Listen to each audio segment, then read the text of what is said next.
Over 100,000 students face losing Nsfas aid. Two major crises shake South Africa's public sector. South Africa is currently grappling with two parallel crises that threaten both its education and justice systems. First, over 100,000 students risk losing their bursary funding from Nsfas due to ongoing delays and administrative failures. Second, magistrates across the country are protesting over delayed salary increases and deteriorating working conditions, a blow to the justice system's backbone.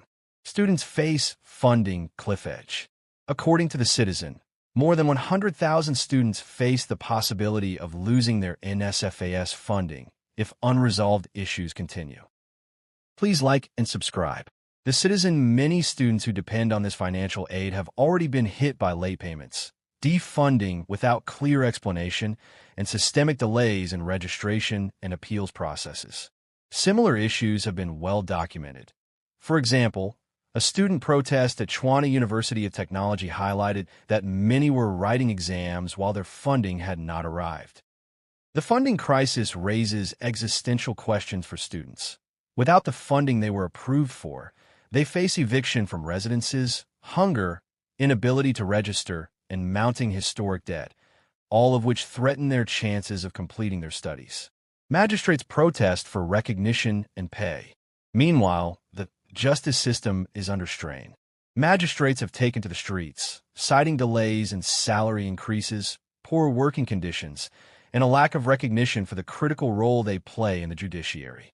AllAfrica.com+11 report notes that magistrates believe they should be earning around R1.5 million a year rather than the R1.1 million currently cited, given their workload and responsibilities.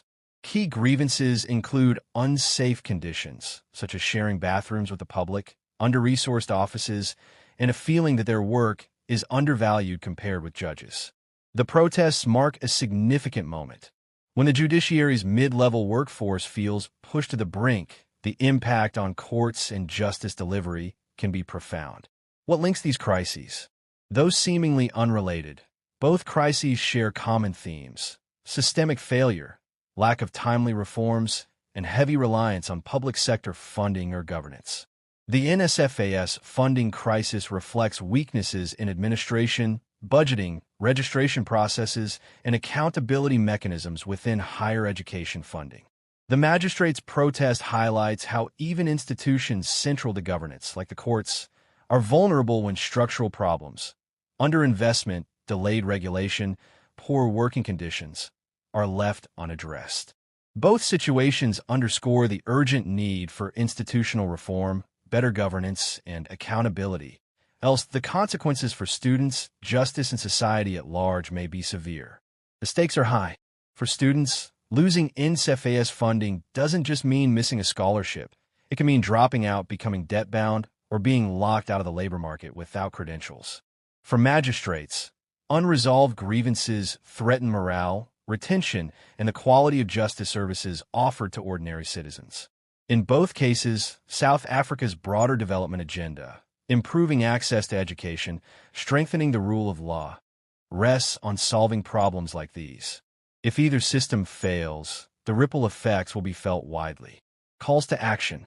Key steps now include: for Nsfas and the Department of Higher Education and Training, urgently clear outstanding appeals and registration issues, allocate additional budget support, improve communication with students, and ensure no eligible student is left behind. For the justice sector, undertake a comprehensive review of magistrates' remuneration, working conditions, staffing, and infrastructure. Recognize that the judiciary's mid-tier workforce is as much a critical pillar of justice delivery as the higher courts. For policymakers, view these issues not as isolated problems, but as symptoms of deeper governance and funding challenges across public services. Coordinated reform is required. In short, South Africa's public sector crises are showing cracks in funding for higher education and the foundations of its justice system. If left unchecked, the consequences could undermine key promises of access, opportunity, and fairness.